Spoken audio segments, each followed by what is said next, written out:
કથા કોને કોને પાવન કરે છે?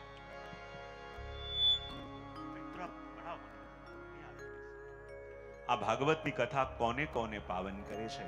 અને જ્યારે આ પ્રશ્ન પૂછાયો ત્યારે વર્ણન કરતા કહે કે એવા ઘણા બધા અપરાધો છે કે જેના પ્રાયશ્ચિતનું વિધાન શાસ્ત્રોમાં બતાવવામાં આવેલું હોય છે, પણ કેટલાક અપરાધો એવા છે કે જેના પ્રાયશ્ચિતનું વિધાન શાસ્ત્રોમાં પણ નથી હોતું, અને એવા અપરાધોનું શમન પણ શ્રીમદ ભાગવત કથાથી થાય છે. પણ જાણતા હતા કે એમને એમ કહેલી વસ્તુ ઉપર જલ્દી કોઈ ભરોસો કરતું બહુ સરસ. તો વિચાર કર્યો કે ભરોસો કેવી રીતે આવે? જ્યારે એનું કોઈ દ્રષ્ટાંત યા પૂર્વમાં બનેલી સત્ય ઘટના સંભળાવવામાં આવે તો પછી ભરોસો આવે છે. અને પોતાની વાતને પુષ્ટ કરવા માટે એક પ્રાચીન ઇતિહાસ સંભળાવે છે અને કહે, અત્ર તે કીર્તયિષ્યામ ઇતિહાસં પુરાતનમ યસ્ય શ્રવણમાત્રેણ પાપહાનિ પ્રજાયતે. હવે કહે છે કે હવે હું તમને એ ઇતિહાસ સંભળાવું છું કે આ પ્રાચીન ઇતિહાસ એવો છે કે સાંભળીએ આપણે અને તૃપ્તિ આપણા પૂર્વજોને થાય. અને આ ઇતિહાસ એવો છે જાણે અજાણે જે પણ અપરાધ થયા હોય એ અપરાધોનું શમન શ્રીમદ ભાગવતના મહાત્માના આ પ્રસંગને સાંભળીને થઈ જતું હોય છે. શ્રી વલ્લભાધીશ કી જય. આયુષ્માન પરમેશ્વરજી પણ આવી ગયા છે. તો જાણતા અજાણતા જે પણ અપરાધ થાય એ અપરાધોનું શમન આ પ્રસંગનું શ્રવણ કરવાથી દૂર થાય.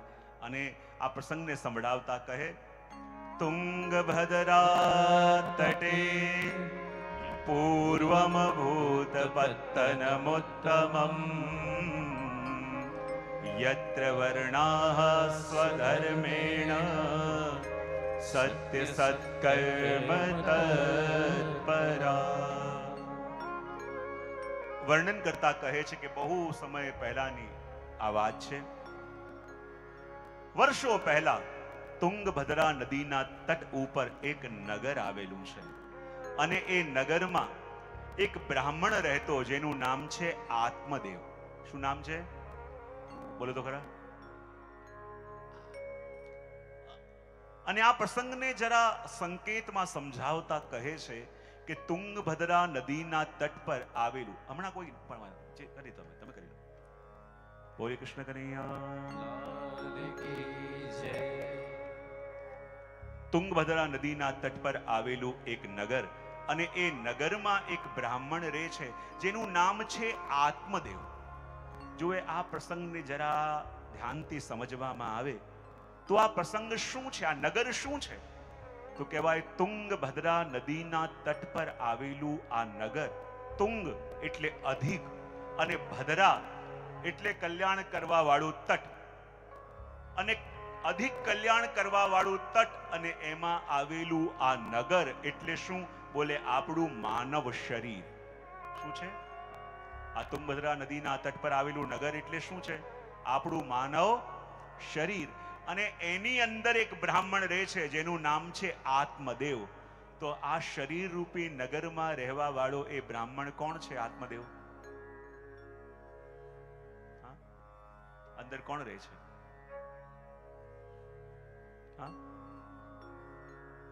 આ આત્મદેવ કોણ છે જે આ શરીર રૂપી નગરની અંદર રહે છે?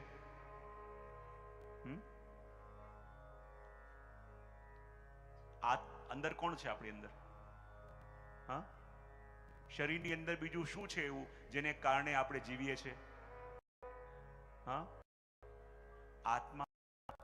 હવે આત્મા આપણે કહીએ તો આત્મદેવ એટલે કોણ છે? આ શરીર રૂપી નગરની અંદર રહેલા આ આત્મદેવ બ્રાહ્મણ એટલે આપણી આત્મા.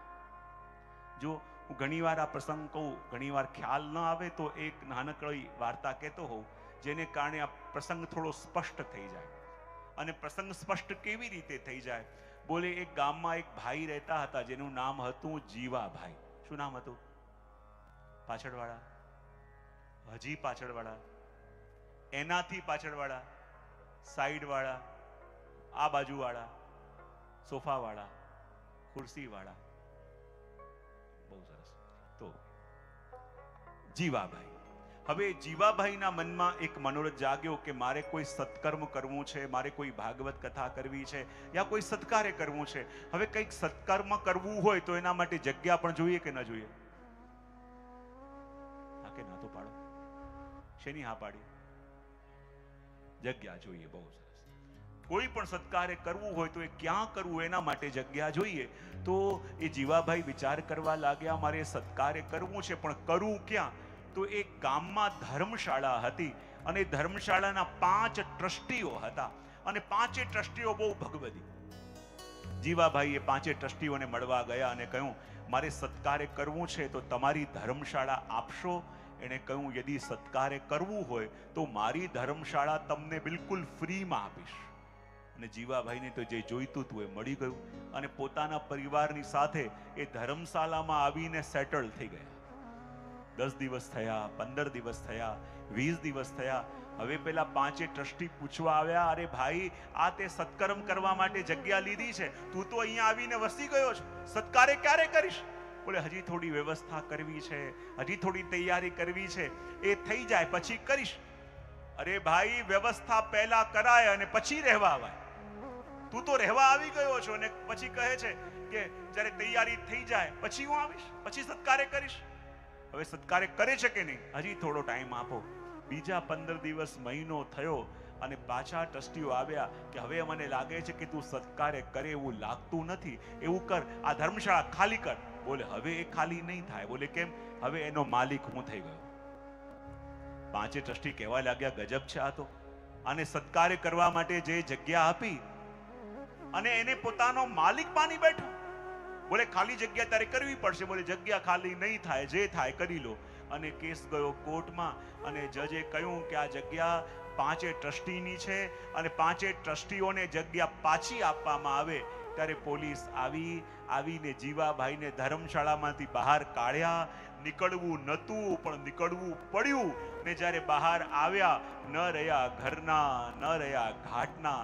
અને ત્યારે સમજમાં આવ્યો કે જે અવસર મળ્યો પણ એ અવસર મેં ખોઈ દીધો. બસ આટલી વાર્તા છે. કંઈક સમજમાં આવ્યું? હા, આ જીવાભાઈ કોણ છે? હા, જીવાભાઈ ક્યાં છે? અંદર. અને આ 5 ટ્રસ્ટી વાળી ધર્મશાળા શું છે? બોલે આપણું 5 મહાભૂતોનું 5 એલિમેન્ટ્સ થી બનેલું આ શરીર એ શું છે? 5 ટ્રસ્ટીઓ વાળી ધર્મશાળા. અને આ ધર્મશાળામાં આપણે રહેવા આવી ગયા, પણ શું કહીને રહેવા આવ્યા હતા? આ ધર્મશાળામાં આપણે શેના માટે રહેવા આવ્યા હતા? જરા હજી મોટેથી બોલજો. સત્કાર્ય. હજી જરા મોટેથી બોલજો, એટલે કદાચ ભૂલાયું હોય ને તો યાદ આવે. આ ધર્મશાળા આપણે શેના માટે લીધી હતી? પણ રહેવા આવી તો ગયા, સેટલ થઈ તો ગયા, પણ જેના માટે આવ્યા હતા ખાલી એ જ કર્યું. હવે કેવો અવાજ એક સાથે આવ્યો? ધર્મશાળામાં રહેવા આવી ગયા, બધું સત્કાર્ય કરવા માટેથી જગ્યા લઈ લીધી, રહેવા આવી ગયા, પણ જેના માટે ધર્મશાળા લીધી એ કાર્ય કર્યું નહીં. અને પછી જ્યારે ખાલી કરાવવાનો ટાઈમ આવ્યો, ખાલી કરવી નથી પણ ખાલી કરવી પડી. ને જ્યારે શરીર છોડીને બહાર નીકળ્યા ત્યારે લાગ્યું કે અરે કેવો અવસર મળ્યો હતો આ જીવનને ધન્ય કરવાનો.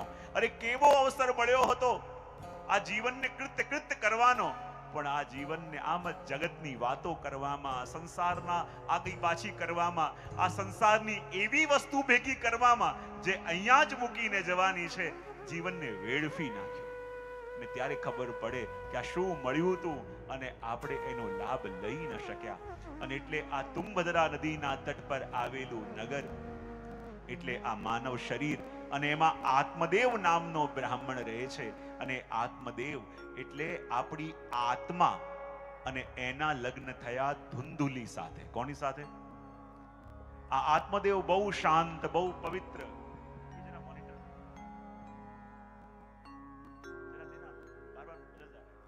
બોલીએ કૃષ્ણ કનૈયા.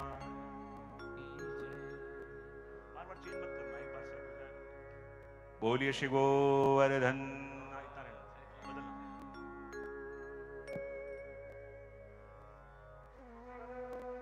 બોલીએ કૃષ્ણ કનૈયા.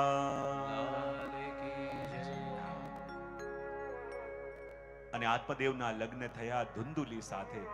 આત્મદેવ એટલે આત્મા, એ બહુ શાંત છે, પવિત્ર છે. અને જે ધુંધુલી છે, લોકોની વાતો કરવી, લોકોની ખટપટ કરવી, એમાં જેની રુચિ છે, એ ધુંધુલી એટલે કોણ? આપણી બુદ્ધિ. ધુંધુલી એટલે કોણ? આપણી બુદ્ધિ. અને એ બંનેના લગ્ન થયા. પણ જેમ ભગવાન દરેકને દરેક વસ્તુ આપતા નથી. ઘરમાં સમૃદ્ધિ બહુ છે, સંપત્તિ બહુ છે, પણ એક જ વસ્તુનો અભાવ છે, ઘરમાં કોઈ સંતતિ નથી. અને સંતતિ ન હોવાની પીડા એકવાર આ આત્મદેવને એટલી બધી પ્રબળ થઈ કે વિધાતાએ મારું ભાગ્ય લખ્યું તો કેવું લખ્યું છે. જીવનમાં બધું મળ્યું, પણ આ બધું કોના માટે? આ બધું કોણ ભોગવશે? મારા ઘરમાં કોઈ સંતતિ નથી. અને આ પીડા એકવાર એટલી બધી અસહ્ય લાગવા લાગી.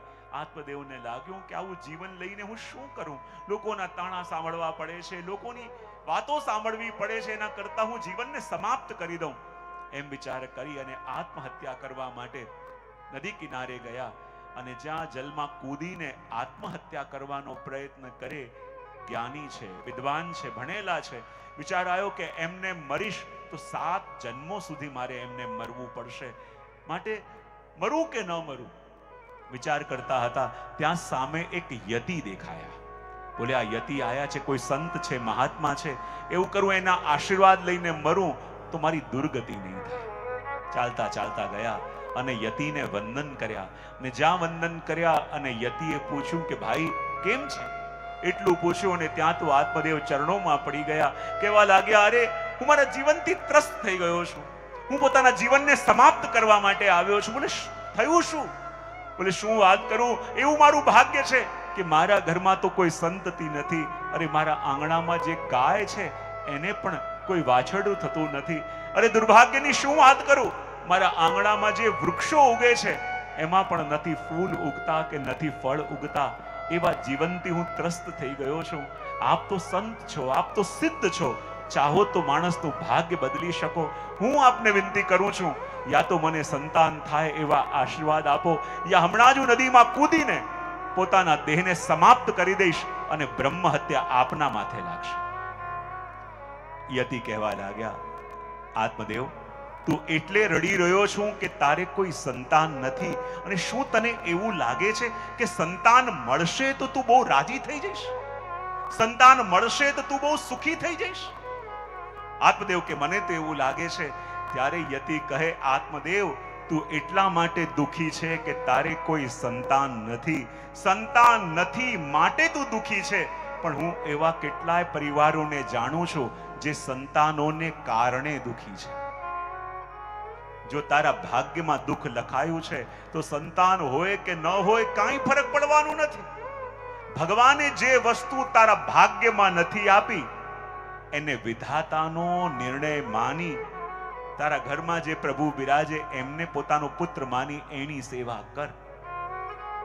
જે વસ્તુ તારા ભાગ્યમાં નથી અને પરાણે તું મેળવી લઈશ ને તો પણ એ તને સુખ નહીં આપી શકે.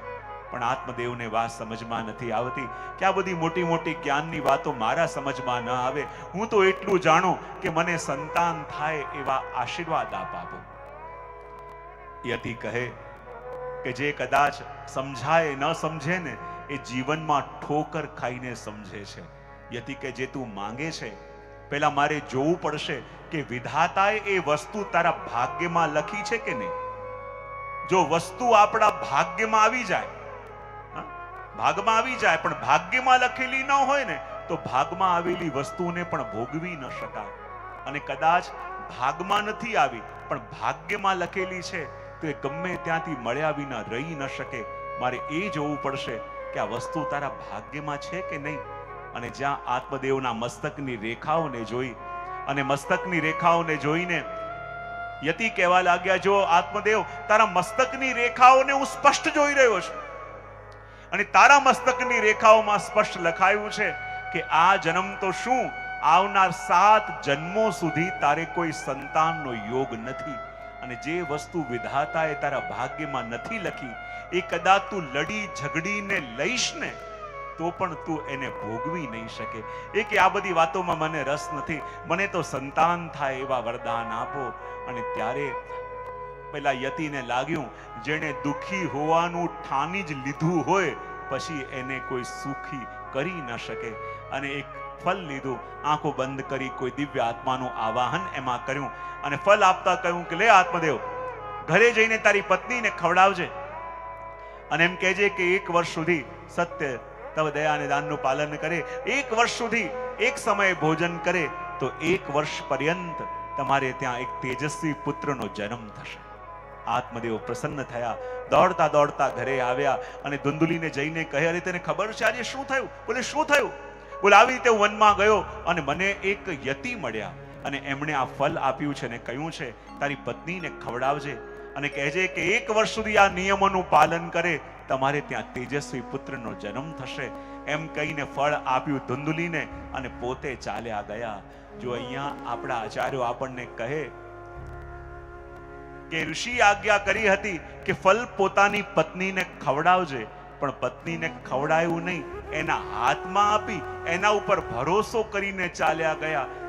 અને એમ કહેવાય છે કે જ્યારે જ્યારે આ આત્મા આ બુદ્ધિ ઉપર ભરોસો કરે છે ને ત્યારે ત્યારે બુદ્ધિ એની સાથે છલ કરે છે. અને થયું પણ એવું. ધુંધલી વિચાર કરવા લાગી, ખબર નહીં આ ફળ ક્યાંથી લઈને આવ્યા હોય. હવે ઋષિ પણ સાચા હોય ખોટા હોય કોને ખબર? ચલો કદાચ સાચા હોય, આ ફળ હું ખાઈ લઉં. અને ગર્ભવતી થઈ પણ ગઈ અને જો આ ગામમાં ડાકુએ આક્રમણ કર્યો તો બધા તો ભાગી જશે, એવી હાલતમાં હું કેવી રીતે જઈશ? કદાચ હું ગર્ભવતી થઈ પણ ગઈ તો મારે પ્રસવની મૃત્યુ તુલ્ય પીડાને ભોગવી પડશે. જો મારે પુત્ર તો જોઈએ છે પણ પ્રસવની પીડા ભોગવી નથી. જો આ લક્ષણ કોનું છે? બુદ્ધિનું. અને બુદ્ધિનું લક્ષણ શું? કે મારે ફળ તો જોઈએ છે પણ પીડા જોઈતી નથી. અને વિચાર કરે કે હવે શું કરું? ત્યાં જ એની બહેન આવી. એ કહે કે અરે બહેન, કોઈ ઉપાય છે? મારા પતિ આ ફળ લઈને આવ્યા છે અને કહે કે આ ફળ તું ખાઈ લે તો 1 વર્ષ પછી તારે પુત્ર થશે. મારે પુત્ર તો જોઈએ છે પણ પીડા ભોગવી નથી. તો એવો કોઈ ઉપાય છે કે પીડા ભોગવી ન પડે અને પુત્ર મળી જાય? એની બહેન કે હા એક ઉપાય છે. બોલે શું?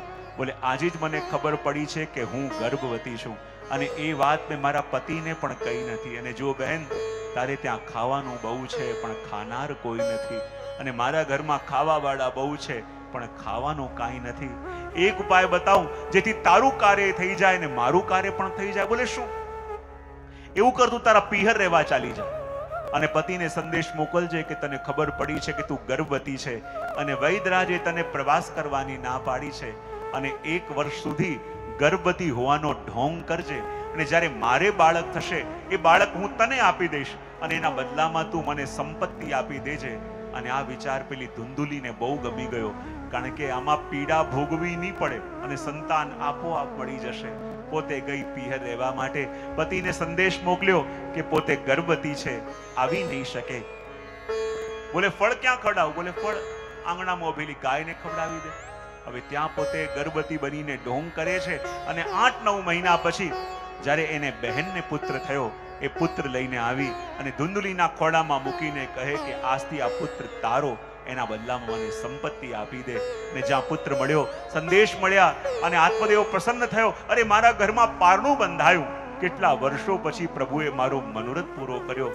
જ્યારે ધુંધલી લઈને આવી, મોટો ઉત્સવ અહીંયા આત્મદેવે કર્યો. નામકરણ કરવાનું હતું. વિચાર કરે નામ શું રાખવામાં આવે? તો વિચાર કર્યો નામકરણ કરીએ તો નામ એવું કંઈક રાખીએ કે જેમાં પ્રભુનું નામ હોય. બોલે ગોવિંદ રાખીએ, ગોપાલ રાખીએ. ધુંધલી કે આવા બધા નામ નથી રાખવા, આનું નામ તો એવું રાખવું છે કે જે પણ એનું નામ લે ખબર પડી જાય કે આ મારો પુત્ર છે. બોલે હું ધુંધલી તો મારા દીકરાનું નામ ધુંધકારી રાખીશ.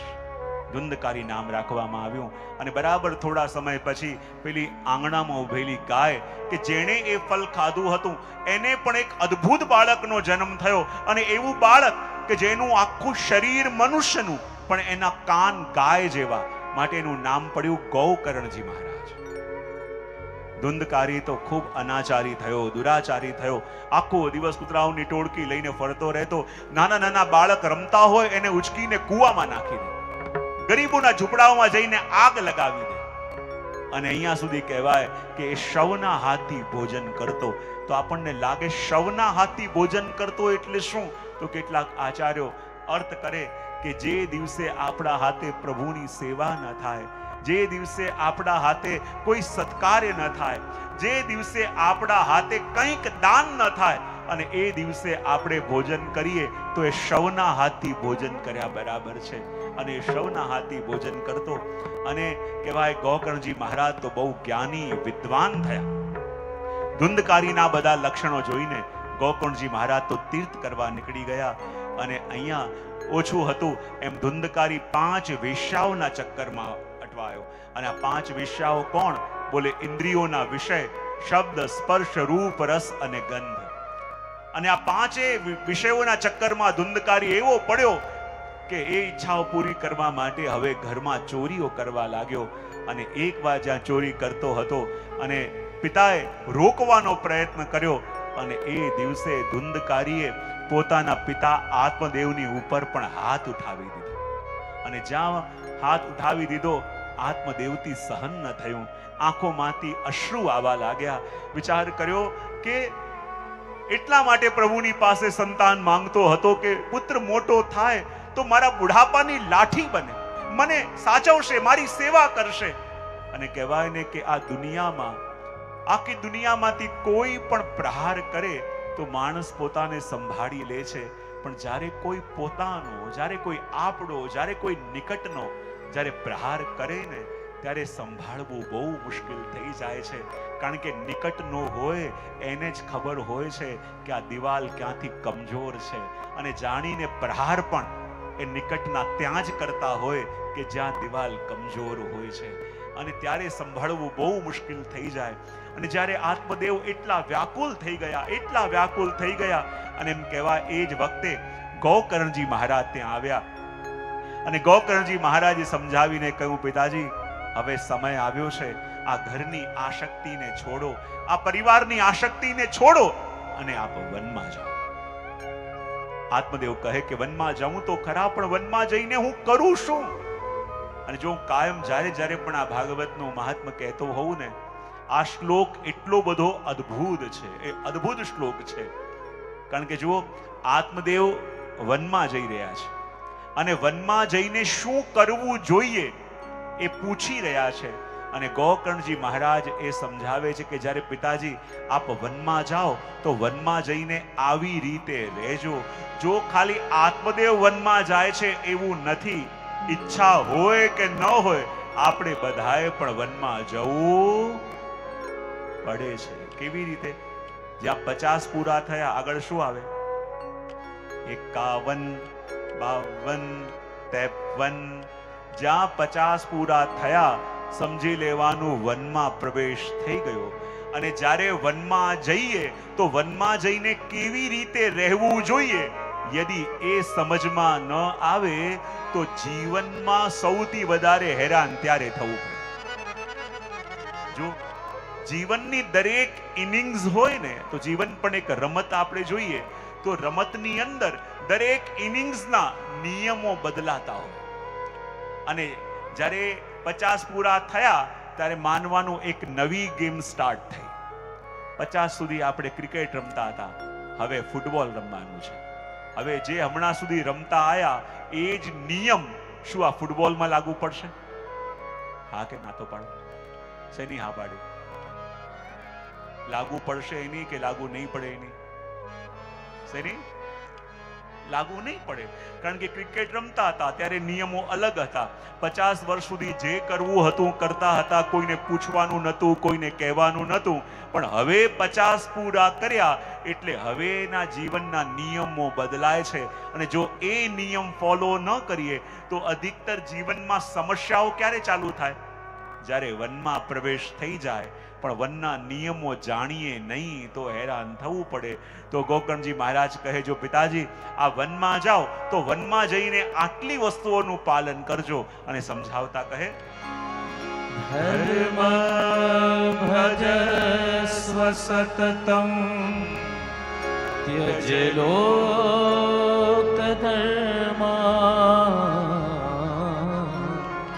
सेवस्व साधु पुरुषा जहि काम तृष्णा अन्यस्य दोष गुणचेतनमाश्रुमुक्त्वा सेवा कथा रसमहो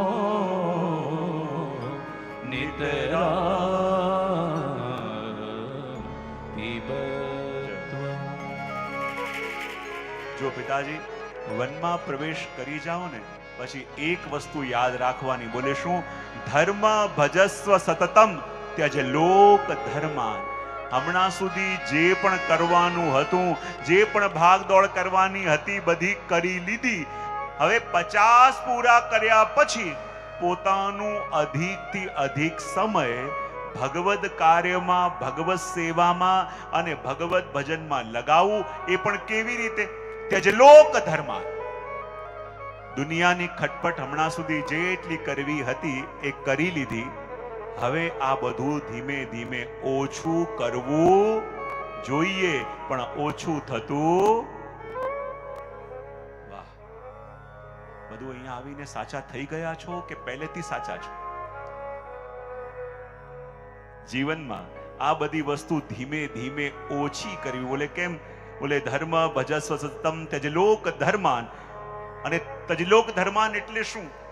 જીવનમાં જ્યારે હમણાં સુધી આપણો ટાઈમ હતો, દોડતા હતા, બધું કાર્ય કરતા હતા, પણ જ્યારે વનમાં પ્રવેશ થવા લાગે, વનમાં પ્રવેશ થવા લાગે એટલે હાથની સત્તા ધીમે ધીમે આગળની પેઢી પાસે ટ્રાન્સફર થવા લાગે કે ના થવા લાગે? હા કે ના તો પાડો. અને એ વખતે જો આપણે બદલાઈએ નહીં, એ વખતેના નિયમ જો આપણે બદલીએ નહીં, તો જીવનમાં આગળ જઈને બહુ દુખી થવું પડે. માટે કહ્યું ધર્મ ભજસ્વ સતતમ ત્યજ લોક ધર્માન. જો જીવનની અંદર માણસને સૌથી વધારે દુખી કોણ કરે છે?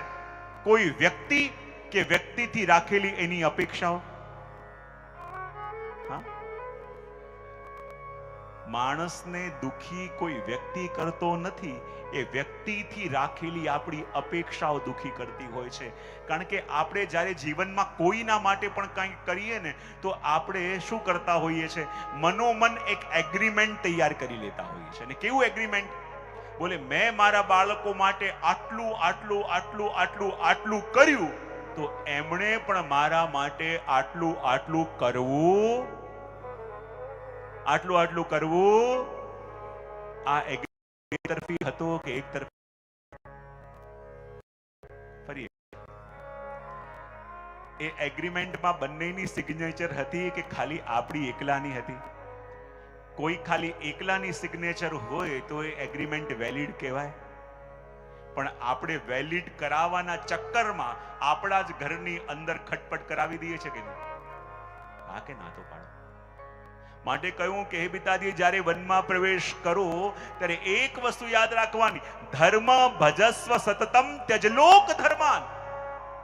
જીવનમાં ઘણીવાર આપણી અપેક્ષાઓ એટલી બધી વધારે હોય છે, અને એ અપેક્ષાઓમાં થોડું પણ ઓછું કંઈ કરે ને તો આપણને લાગે કે જો અમે તો આમના માટે આટલું આટલું કર્યું અને આ લોકો આટલું ન કરી શકે.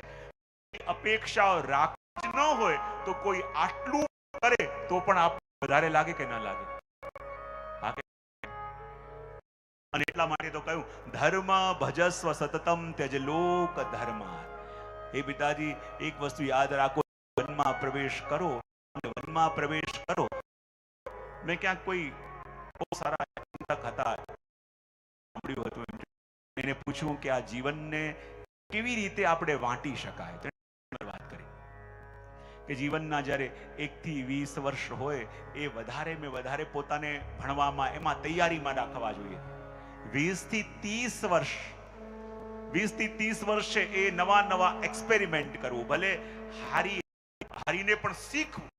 અને 20 થી 30 છે એની અંદર કોઈ એક વ્યક્તિ જે તમારે થવું છે એને આદર્શ બનાવી એવી રીતે વર્ક કરે છે, એ પ્રમાણે પોતે શીખવાનો પ્રયત્ન કરવો જોઈએ. અને 30 થી 40 માં કોઈને બી આદર્શ બનાવી અને શીખવાનો પ્રયત્ન કરવો. અને કહેવાય ને કે 40 થી 50 વર્ષની જે ઉંમર છે એમાં ક્યારે પણ કોઈ નવા અખતરા કરવા નહીં. જેમાં તમે એક્સપર્ટ છો એ જ વસ્તુમાં તમારું ફોકસ કરવું. 50ની વર્ષમાં શું કરવાનું? અખતરા કરશો તો બહુ થઈ જશો. જેમાં તમે એક્સપર્ટ છો ને જે તમને સારી રીતે ફાવે એમાં જ વધારે મહેનત કરી અને ડેવલપ કરવું.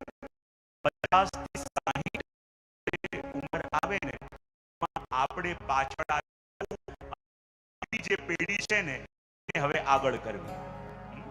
કારણ કે આપણે જેટલું જાણતા હતા ને એના બલબૂતા પર જ્યાં સુધી આવવાનું હતું ત્યાં સુધી આવી ગયા છે. હવે દુનિયા આપણે જે હતા એના કરતા હવે 100 ગણી વધારે ફાસ્ટ છે. અને 100 ગણી ફાસ્ટ છે એટલે હવે 50 થી 60 ની ઉંમર જ્યારે થાય ત્યારે આપણી નવી પેઢીને આગળ કરી, કારણ કે એની પાસે નવા વિચારો છે, નવી ટેકનોલોજી છે અને એને ખબર છે કે દુનિયા ક્યાં જઈ રહી છે. એમને લીડ આપવી, એમને લીડ લેવા દેવાની.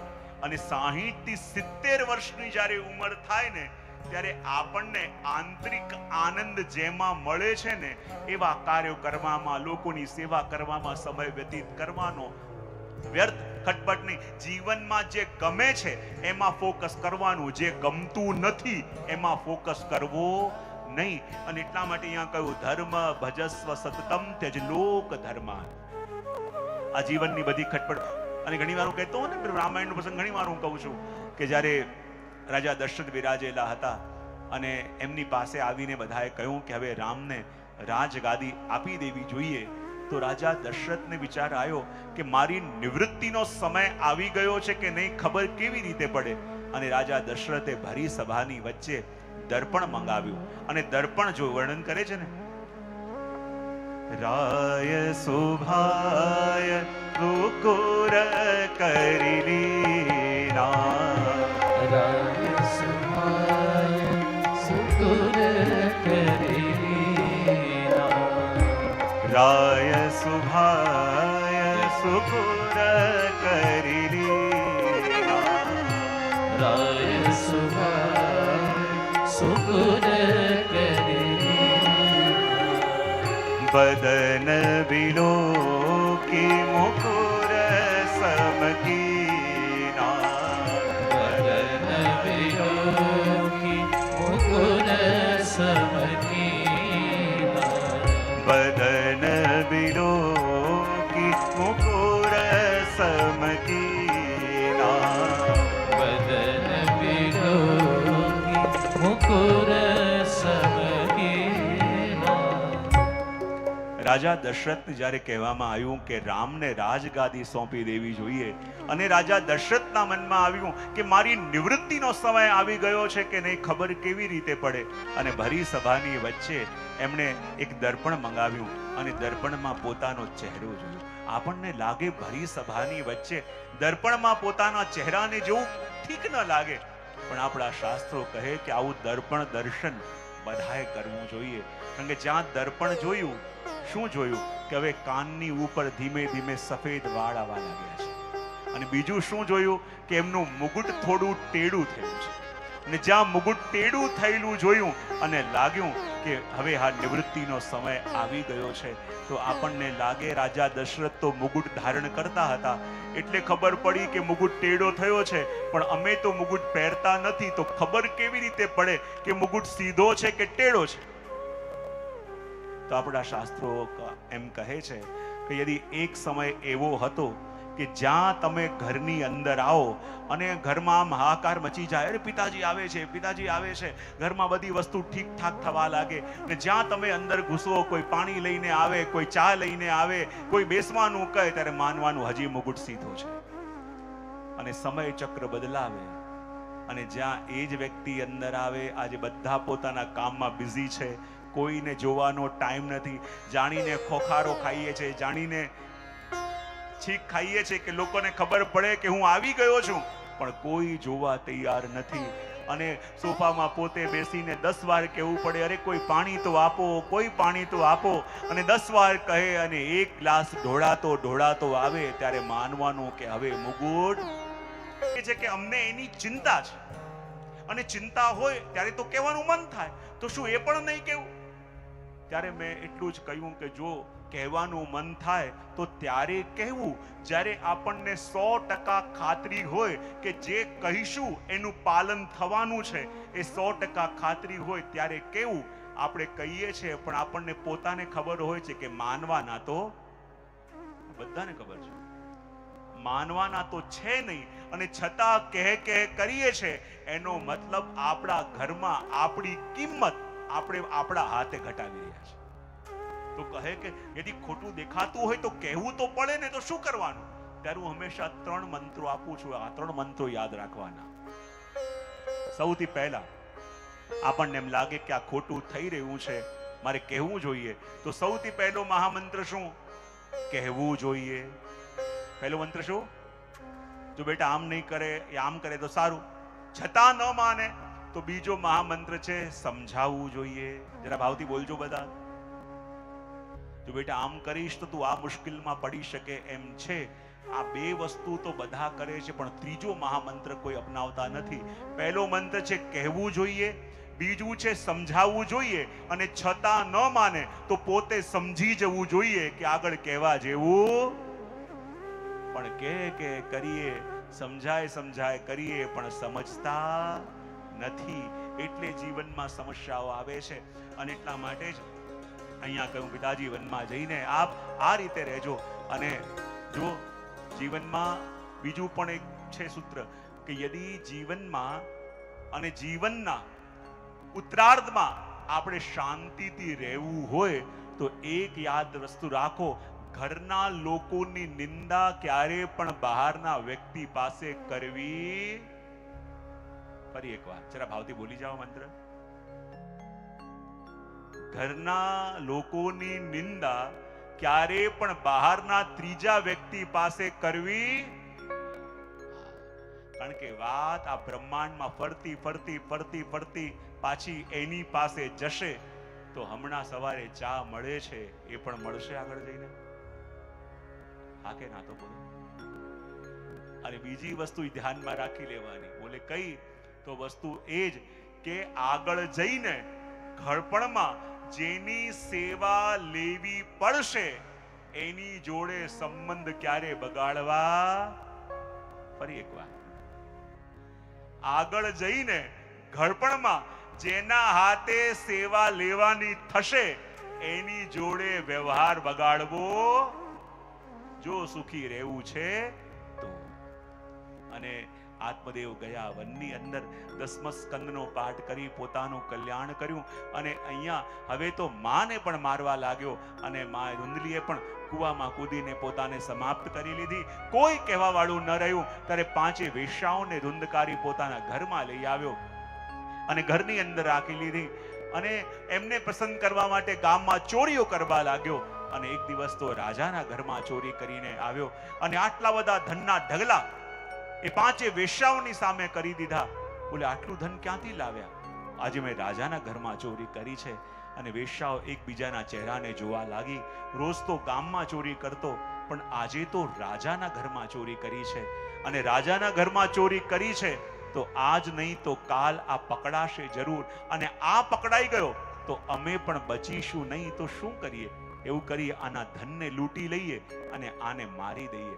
અને રાતે જ્યારે ધુંધકારી સૂતો હતો, આ 5 વેશ્યાઓએ એના ગળામાં ફાંસો નાખ્યો. જ્યારે એના પ્રાણ ન ગયા તો બળતા અંગારા લઈને એના મુખમાં નાખ્યા.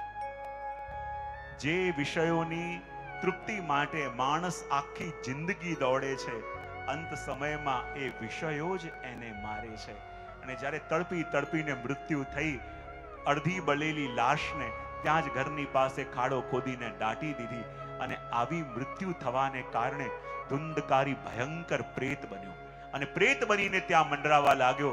ગોકર્ણજી મહારાજ તો તીર્થ કરતા હતા, અને જ્યાં ધુંધકારીના મૃત્યુના સમાચાર મળ્યા, લાગ્યું એ દુર્ગત જીવ હતો.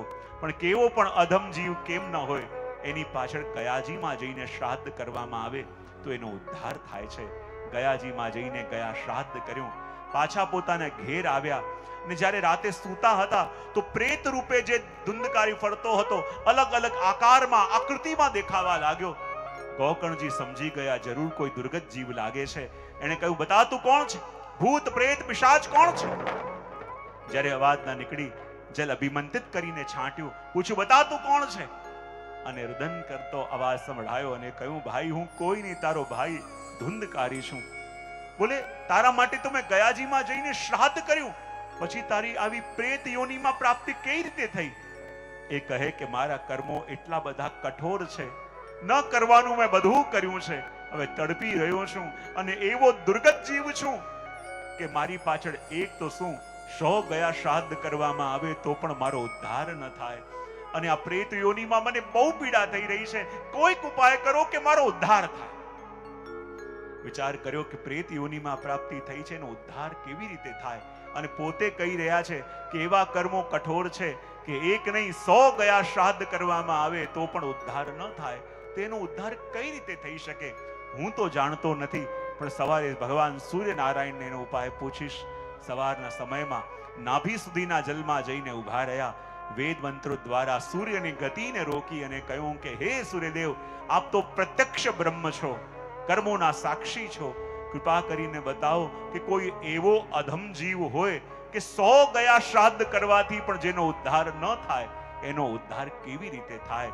ને ત્યારે ભગવાન સૂર્યનારાયણે કહ્યું કે કોઈ એવો અધમ હોય કે જેનો ઉદ્ધાર 100 ગયા શ્રાદ્ધથી ન થાય, એનો ઉદ્ધાર પણ શ્રીમદ ભાગવત કથાના શ્રવણથી થઈ શકે.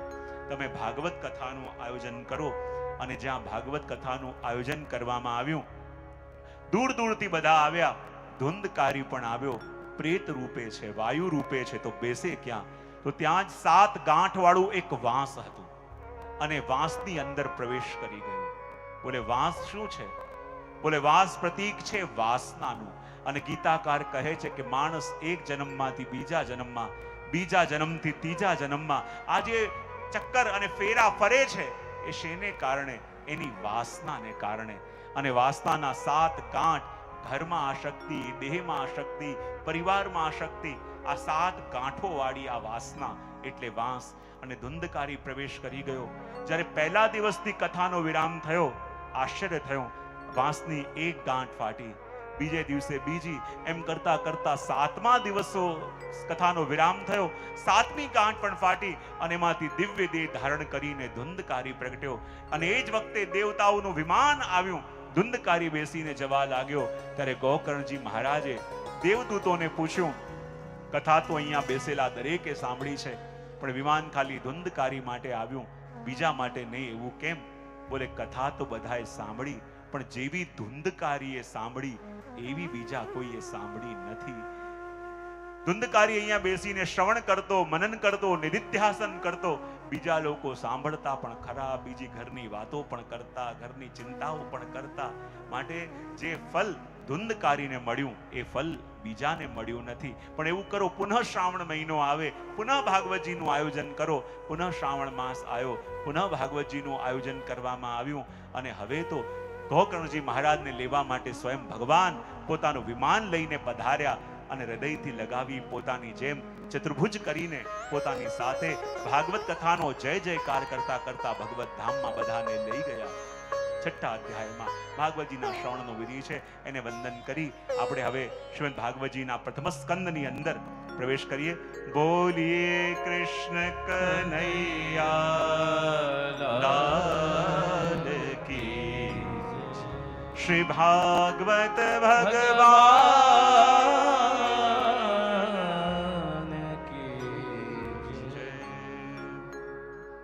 શ્રીમદ ભાગવતના પ્રથમ સ્કંદની અંદર આપણે પ્રવેશ કરીએ છીએ.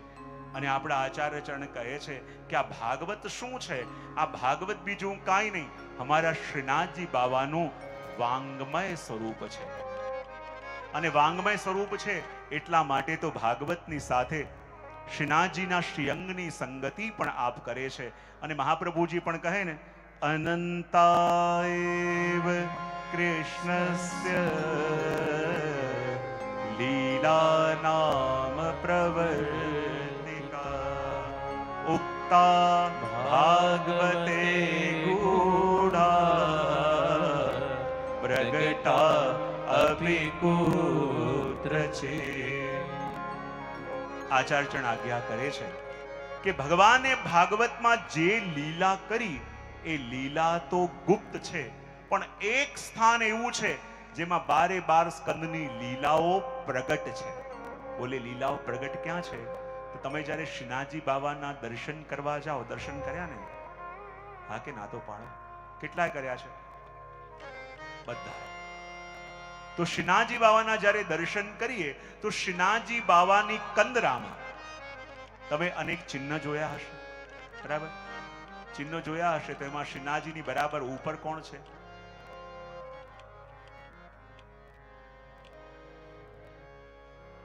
શ્રીનાથજીના મુખારબિંદની બરાબર ઉપર કંદરામાં કોણ છે?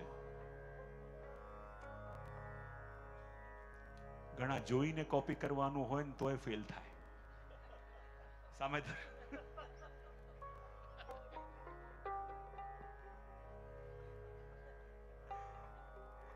શ્રીનાથજીના બરાબર મુખારબિંદની ઉપર કોણ છે?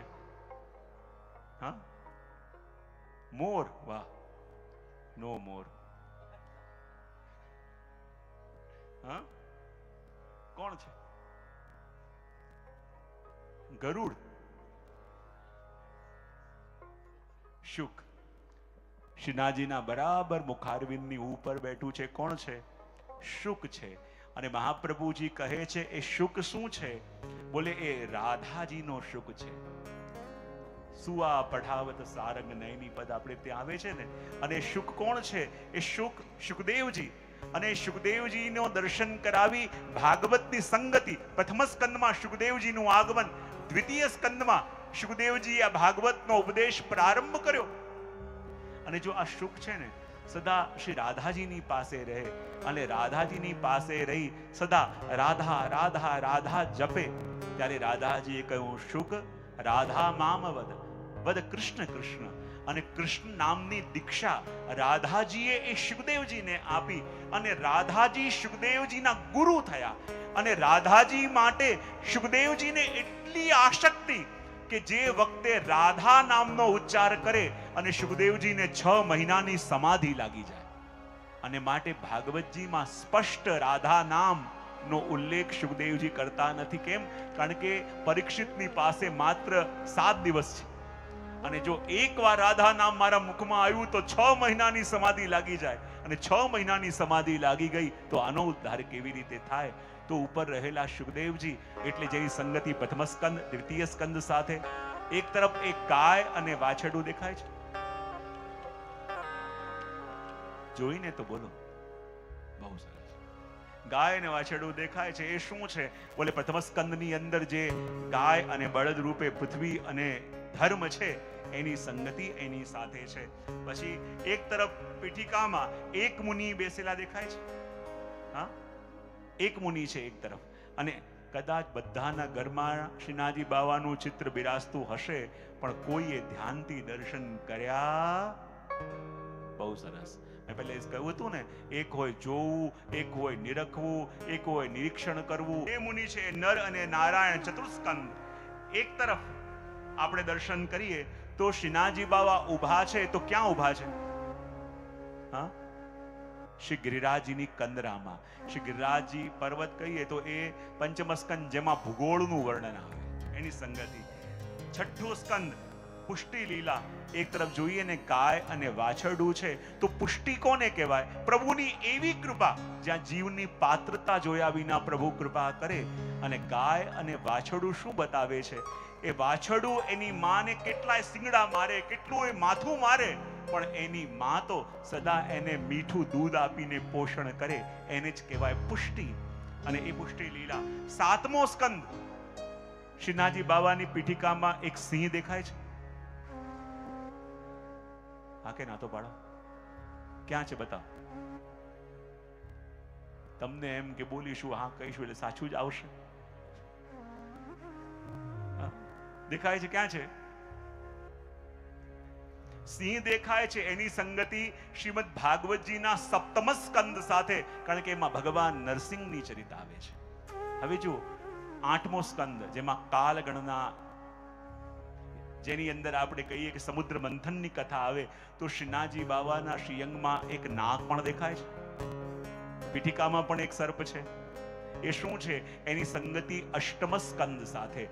9મો સ્કંદ એટલે ઈશાનું કથા, પ્રભુના નિષ્કામ ભક્તોની કથા. અને નિષ્કામ ભક્તોની કથાનું પ્રતીક શું છે?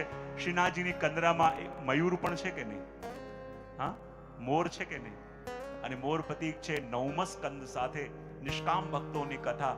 અને 10મ સ્કંદ, 10મ સ્કંદમાં તો પ્રભુની બધી લીલાઓની સંગતિ આવે. ગાયોનું સાથે ઠાકોરજી ખેલ્યા પણ છે, મયુરોની સાથે પણ ઠાકોરજી ખેલ્યા છે, નાગ દમન પણ પ્રભુએ કર્યું છે. આ આખી કંદરાની સંગતિ 10મ સ્કંદ સાથે પણ આવી શકે. અને એકાદશ સ્કંદ, એકાદશ સ્કંદ એટલે મુક્તિ લીલા. અને મુક્તિ લીલા કોને કહેવાય? જો આ સર્પ છે ને, સર્પ જ્યારે એની કાચરી કાઢવાનો ટાઈમ આવે ને, અને કાચરી ન કાઢે તો એને દેખાવાનું બંધ થાય, તો એ પોતાની કાચરીને દૂર કરે, એને કહેવાય મુક્તિ. તો આપણું બી અહંતા મમતા એ આપણી કાચરી છે, હું અને મારું. અને એ કાચરી ઓળેલી છે ને ત્યાં સુધી પ્રભુના દર્શન થતા નથી. હું અને મારાની કાચરી નીકળે ત્યારે પ્રભુના દર્શન થાય, એ મુક્તિ લીલા. અને આશ્રય લીલા એટલે શું? શ્રીનાથજી બાવાનો ઊંચો કરેલો ડાબો હાથ, જે ઊંચો કરી આપણા ભક્તોને એમના ચરણે બોલાવે છે, એ ઊંચો કરેલો હસ્ત એટલે 12મો સ્કંદ આશ્રય લીલા. આ 12 સ્કંદોની લીલાનો સમાવેશ શ્રીનાથજી બાવાની કંદરામાં થાય છે. હવે જો ભાગવતનો પરિચય આપણે આપીએ તો ઘણી વાર કહેતો હોઉં છું કે ભાગવતની અંદર કુલ કેટલા સ્કંદ છે? હા, કેટલા અધ્યાય? જો કાયમ મારા પ્રવચનમાં એક વિનોદમાં એક વસ્તુ કહેતો હોઉં કે આજકાલ માણસોને સૌથી જલ્દી યાદ શું રહે? બોલે લોકોના ટેલિફોન નંબર. શું યાદ રહે? જરા ભાવથી બોલો તો ખરા. તો ઠાકોરજીનો તમને એક હોટલાઇન નંબર આપી દો, હા કે ના તો પાડો. એ લાઈનમાં ક્યારે લાઈન બિઝી નહીં મળે, ક્યારે ફોન કટ નહીં થાય, અને મોટી વસ્તુ એનો ચાર્જે નહીં લાગે. નંબર આપી દો ઠાકોરજીનો, હા કે ના તો પાડો. પાછળવાળા और પાછળવાળા और પાછળવાળા, વાહ. તો હોટલાઇન નંબર પ્રભુનો શું છે? 12335518, 12335518. બોલી જાવ તો કેવો યાદ રહી ગયો? ફોન નંબર આપો તરત યાદ રહી જાય. આ ઠાકોરજીનો હોટલાઇન નંબર છે, લાઈન ક્યારે બિઝી નહીં મળે. હવે તમને એવું લાગે કે નંબર તો આપી દીધો, હવે ખબર નહીં ગોલોકધામમાં આઈએસડી ચાલતું હોય કે એસટીડી ચાલતું હોય, કયો એનો કોડ નંબર તો આપો. તો કોડ નંબર એ છે, બોલે શું? 576. કોડ નંબર શું છે? હવે આ ફોન નંબર શું છે? આ ભાગવતજીનો પરિચય. સૌથી પહેલા 12335518. સૌથી પહેલા 12 એટલે ભાગવતજીમાં 12 સ્કંદ, 335 ભાગવતજીમાં 335 અધ્યાય, 18 એટલે ભાગવતજીમાં 18,000 શ્લોક, અને કોડ નંબર 576 એટલે ભાગવતજીમાં 5,76,000 અક્ષરો. આ આખા ભાગવતજીનો આપણો પરિચય. અને પ્રથમ સ્કંદ એટલે શ્રીનાથજી બાવાનો દક્ષિણ ચરણ, અને લીલા એટલે અધિકાર લીલા. જો આ ભાગવત શું છે? આ ભાગવત એ છે કે જ્યાં સુધી ભાગવતના દર્શન આપણે કરીએ ને, આપણે પ્રભુની પાસે રહીએ છીએ. અને જે કામ દોડી દોડીને ન થાય ને, એ કામ પ્રભુની પાસે રહીને થઈ જાય. મેં ક્યાંક સાંભળ્યું હતું કે એક કોઈ ગરીબ માણસ હતો, અને એના જીવનની જે એની પૂંજી હતી એ 500 રૂપિયા એને કોઈ દુકાનદારને, કોઈ વેપારીને આપીને રાખ્યા હતા કે મારી દીકરીના લગ્નનો જ્યારે સમય આવે ત્યારે વ્યાજ સાથે તમે મને આપજો, જેથી મારી દીકરીના લગ્ન થઈ જાય. એ વાતને વર્ષો વીતી ગયા. હવે જ્યારે દીકરીના લગ્ન લેવાના હતા અને એ વેપારી પાસે ગયો અને કહે કે મારા પહેલા રૂપિયા આપી દો તો મારા દીકરીના લગ્ન થાય. બોલે કયા રૂપિયા? એટલે શું વાત કરો છો? હું તમને મારા હાથે આપીને ગયો હતો. બોલે કઈ લખાપડી કરી હતી? અરે મને તમારા ઉપર ભરોસો હતો એટલે મેં લખાપડી ન કરી. બોલે લખાપડી નથી કરી એનો મતલબ કોઈ પણ પ્રૂફ નથી, એટલે હવે તને પૈસા નહીં મળે. દીકરીના લગ્ન નક્કી થયા હતા અને આણે આવી રીતે કર્યું. પેલો રડતો રડતો રાજા પાસે ગયો અને રાજાને કહ્યું કે જો હું એવો ફસાઈ ગયો છું. રાજા કે તારી પાસે લખાપડી છે? બોલે લખાપડી તો નથી. જો લખાપડી નથી તો લીગલી હું પણ કંઈ ના કરી શકું. પણ રાજાજી કંઈક તો આપ કરો કે મારું કામ થઈ જાય, વરના મારી દીકરીના લગ્ન નહીં થાય તો હું પોતાની જાતને સમાપ્ત કરી લઈશ. રાજા કે જો હવે એને તો હું કંઈ કહી ન શકું, પણ એક ઉપાય છે, એનો ઉપયોગ હું કરું. બોલે ઠીક છે. બોલે આજે જ્યારે હું નગર યાત્રાએ નીકળું તો તું બરાબર પેલા શેઠજીની દુકાનની બહાર ઉભો રહેજો. બોલે ઠીક છે. હવે જ્યારે રાજા પોતાના રથમાં બેસીને નીકળ્યા તો જે વેપારીને એણે પૈસા આપ્યા હતા પેલો ગરીબ વ્યક્તિ એના દુકાનની બહાર ઉભો રહ્યો. હવે રાજા આવ્યા તો દરેક દુકાનમાંથી નીકળે અને લોકો રાજાને હાર પહેરાવે, અને પેલો વેપારી નીકળ્યો. હવે પેલો ગરીબ માણસ એની બાજુમાં ઉભો હતો, અને જ્યાં રાજા રથ લઈને આવ્યો રથ ઊભું રાખ્યું, અને પેલો વેપારી જોતો હતો કે મારા દુકાનની બહાર રાજા ઉભા રહ્યા. અને દુકાનની બહાર પેલો ગરીબ વ્યક્તિ ઉભો હતો ને એને રાજાએ પ્રણામ કર્યા અને કહ્યું, અરે ગુરુજી આપ અહીંયા? અને પેલા વેપારીને એવો ઝાટકો લાગ્યો કે જે વ્યક્તિના પૈસા મેં પડાવી લીધા છે અને રાજા એને ગુરુજી કહીને એમ પ્રણામ કરે છે. અને જે વેપારી હાર લઈને આવ્યો હતો એ હાર રાજાએ લીધું અને પેલા ગરીબ વ્યક્તિના મસ્તકમાં પહેરાવ્યું અને કહે, આપ અહીંયા ઉભા રહો, સારું ન લાગે, આપ મારી સાથે રથમાં બેરાજો. હવે રથમાં બેસાડી રાજા આગળ લઈ ગયો અને આગળ જઈને કહ્યું, હવે ઉતરી જા, મારું કામ મેં કરી દીધું, હવે આગળ તારું ભાગ્ય. અને જ્યાં થોડી વાર થઈ પેલો વેપારી ચકડોળે ચડ્યો કે જે વ્યક્તિના પૈસા મેં પડાવી લીધા છે હવે એને રાજા પ્રણામ કરતો હોય, ગુરુજી ગુરુજી કહીને વાત કરતો હોય, રાજા એને હાર પહેરાવતો હોય, એનો મતલબ એમ કે રાજાનો બહુ અંગત છે અને મેં યદી એની સાથે બગાડ્યું છે ને ક્યારેક મારી ફરિયાદ કરી તો આ ગામમાં રહેવું ભારે પડી જશે. અને તરત ભાગતો ભાગતો ગયો અને કહે, અરે મેં જૂના ચોપડાઓ જોયા, એમાં તમારું નામ લખેલું છે. મેં એમ કહ્યું, યાદ કેમ નથી આવતું? અરે લખેલું છે, આ લો. અને એમને એમ નહીં, વ્યાજ સાથે લેવું પડશે. અને દીકરીના લગ્ન છે એટલે મારો પણ કઈ કર્તવ્ય બને છે તો મારા તરફથી વધારાના 10,000 રૂપિયા આપું છું, તમારે ના નહીં પડાય. અને ના પાડી નહીં અને આપીને ચાલ્યો ગયો. અહીંયા થયું શું? ખાલી રાજાની પાસે ઊભો રહ્યો એમાં એનું કામ થઈ ગયું. તો તમે 7 દિવસ આ જગતના રાજાની સામે બેઠા છો અને કોઈ પણ દૂષણ, કોઈ પણ વિપત્તિ, કોઈ પણ કષ્ટ કદાચ તમારી સામે તમને હેરાન કરવા આવતું હોય ને જુએ કે આ કોની જોડે બેઠો છે તો પોતાનો રસ્તો બદલીને આવ્યો તો ક્યાંક ને ચાલ્યો જાય ક્યાંક. એની જોડે બેઠા હોઈએ, એની સન્મુખ બેઠા હોઈએ, એના સાનિધ્યમાં રહીએ ને એને બધું કામ થઈ જાય. અને એટલા માટે તો આ 7 દિવસ આપણે ભાગવત રૂપી ભગવાનના સાનિધ્યમાં રહેવાનું છે. અને પ્રથમ સ્કંદ એટલે અધિકાર લીલા, અને અધિકાર લીલા એટલે શ્રીનાથજી બાબાનું દક્ષિણ ચરણ. આ ભાગવત શું છે? શ્રીનાથજીના ચરણારવિંદથી લઈને આપના મુખારવિંદ સુધીની યાત્રા એટલે આ ભાગવતી યાત્રા. અને જો આ ચરણારવિંદ કેવા છે, મહાપ્રભુજીએ પુષ્ટિ માર્ગમાં દરેકના 3 સ્વરૂપ બતાવ્યા. તો પ્રભુના ચરણારવિંદના પણ 3 સ્વરૂપ છે, આદિ ભૌતિક, આધ્યાત્મિક અને આધિદૈવિક. બોલે જ્ઞાન અને ભક્તિ એ ઠાકોરજીના આદિ ભૌતિક ચરણારવિંદ, ભાગવત અને સત્સંગ આધ્યાત્મિક ચરણારવિંદ, અને આપણી સેવાથી પ્રસન્ન થયેલા પ્રભુના ચરણ એટલે આધિદૈવિક ચરણારવિંદ. જો તમે સેવા તો રોજ કરતા હો પણ એક ઘડી, એક ક્ષણ કોઈક જીવનની એવી આવે કે તમારા પ્રભુ એવા હરખાતા હોય, એવા હરખાતા હોય અને એ વખતે એના ચરણોનો સ્પર્શ કરો તો એ પ્રભુના આધિદૈવિક ચરણારવિંદના સ્પર્શ છે. જે સ્પર્શ અમારા કૃષ્ણ ભટ્ટને મળ્યો ને, જેને શ્રી ગુસાઈજીએ પત્ર લખીને બોલાવ્યો કે હમણાં શ્રીનાથજીની સેવામાં કોઈ નથી, કૃષ્ણ ભટ્ટ તમે આવીને શ્રીજીની ટહેલ કરો. અને જ્યાં શ્રીનાથજીની સેવા કરવા લાગ્યા, થોડા દિવસ થયા, જ્યારે શ્રી ગુસાઈજી શ્રીનાથજીના શૃંગાર ધરતા હતા, પૂછ્યું, કૃપાનાથ આ કૃષ્ણ ભટ્ટ આપની સેવા તો બરાબર કરે છે? શ્રીનાથજીએ કહ્યું, હા સેવા તો બરાબર કરે છે, પણ છતાં મારે એક ફરિયાદ એની કરવી છે. બોલે એક તરફ આપ કહો છો કે આપની સેવા બરાબર કરે છે અને બીજી તરફ કહો છો કે ફરિયાદ કરવી છે. બોલે ફરિયાદ શું કરવી છે? બોલે ફરિયાદ એ કરવી છે કે શ્રી ગુસાઈજી આપ એને પૂછો કે આટલા સમયથી એ મારી સેવા કરે છે પણ આજ સુધી એણે મારા ચરણસ્પર્શ કેમ નથી કર્યા? શ્રીનાથજી વ્યાકુલ થયા કે એણે મારા ચરણસ્પર્શ કેમ નથી કર્યા? શ્રી ગુસાઈજી કહે, અરે મોટા મોટા દેવો પણ જે શ્રીજીના ચરણોના સ્પર્શ કરવા માટે તરસે, એ શ્રીજીની સેવા મેં તમને આપી તો પણ તમે એમના ચરણસ્પર્શ કેમ નથી કર્યા? ત્યારે કૃષ્ણ ભટ્ટની આંખોમાં આંસુ આવ્યા, કૃપાનાથ મારામાં અને પેલી માખીમાં કોઈ ભેદ ખરો કે નહીં? શ્રી ગુસાઈજી કહે છે કે શું કહેવા માંગો છો? બોલે પ્રભુના સ્વરૂપના જ્ઞાન વિના ક્યારેક માખી પણ ઉડતી ઉડતી જઈને પ્રભુના ચરણો પર બેસી જતી હશે, પણ એ સ્વરૂપના જ્ઞાન વિના આપના ચરણોનો સ્પર્શ થાય, પણ એ સ્પર્શનો કોઈ લાભ ખરો? હું શ્રીનાથજીના ચરણોનો સ્પર્શ કરું તો ખરા, પણ મારી એક શરત છે.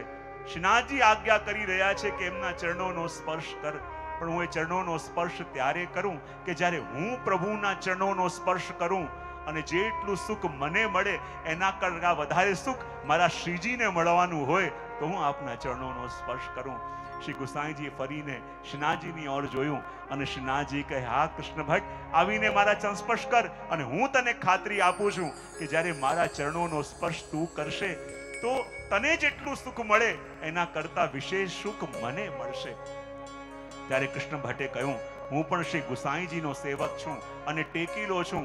જ્યારે શ્રીજી સ્વયં આજ્ઞા કરે છે કે એમના ચરણોનો સ્પર્શ હું કરું, પણ ચરણ સ્પર્શ ત્યારે કરું જ્યારે શ્રીનાથજી એમના ચરણોને ઉપર કરીને મને ચરણ સ્પર્શ આપે તો હું ચરણ સ્પર્શ કરું. અને આટલું સાંભળીને શ્રીનાથજી બાબા ખંડપાટ ઉપર વિરાજી ગયા અને પોતાના બંને ચરણારવિંદને ઉપર કરીને કહે, આવો કૃષ્ણ ભટ્ટ, આજે જેટલું લૂંટવું હોય લૂંટી લો. અને ભાગતા ભાગતા કૃષ્ણ ભટ્ટ આવ્યા, શ્રીનાથજીના બંને ચરણોને લઈને ક્યારેક માથે પધરાવે, ક્યારેક હૃદયમાં પધરાવે. આંખોમાંથી અશ્રુની ધારા વહી રહી છે, શ્રીનાથજીના ચરણોને ધોતા જાય, આંખોથી શ્રીજીને નિરખતા જાય. પણ આજે જેટલું સુખ કૃષ્ણ ભટ્ટને મળ્યું એના કરતા પણ વિશેષ સુખ અમારા શ્રીજીને મળ્યું. અને આ ભાગવત એટલે શ્રીનાથજીના વદન કમળને નિરખવાની યાત્રા. અને એટલે તો કહ્યું, આ શ્રીનાથજીનું સ્વરૂપ કેવું છે જેનું વર્ણન કરતા અમારા ભક્તો કહે, કોટી કલ્પનો શકતા નથી. અને એ જ તો પ્રભુનો ક્ષણે ક્ષણે થયેલો આ અવતાર છે જે ભગવાન કાયમ ધારણ કરે છે. અને ચોથા અધ્યાયની અંદર ભાગવતજીના રચના સંબંધી પ્રશ્ન પૂછાયા છે અને પ્રશ્ન પૂછતા કહે છે, કસ્મિન યુગે પ્રવૃત્તેયં સ્થાને વા કેન હેતુના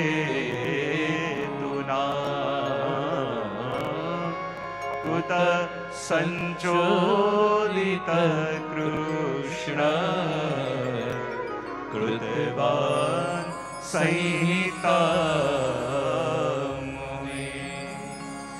પ્રશ્ન પૂછાયો, કૃપા કરીને બતાવો વ્યાસજીએ ભાગવતની રચના ક્યારે કરી, કેમ કરી?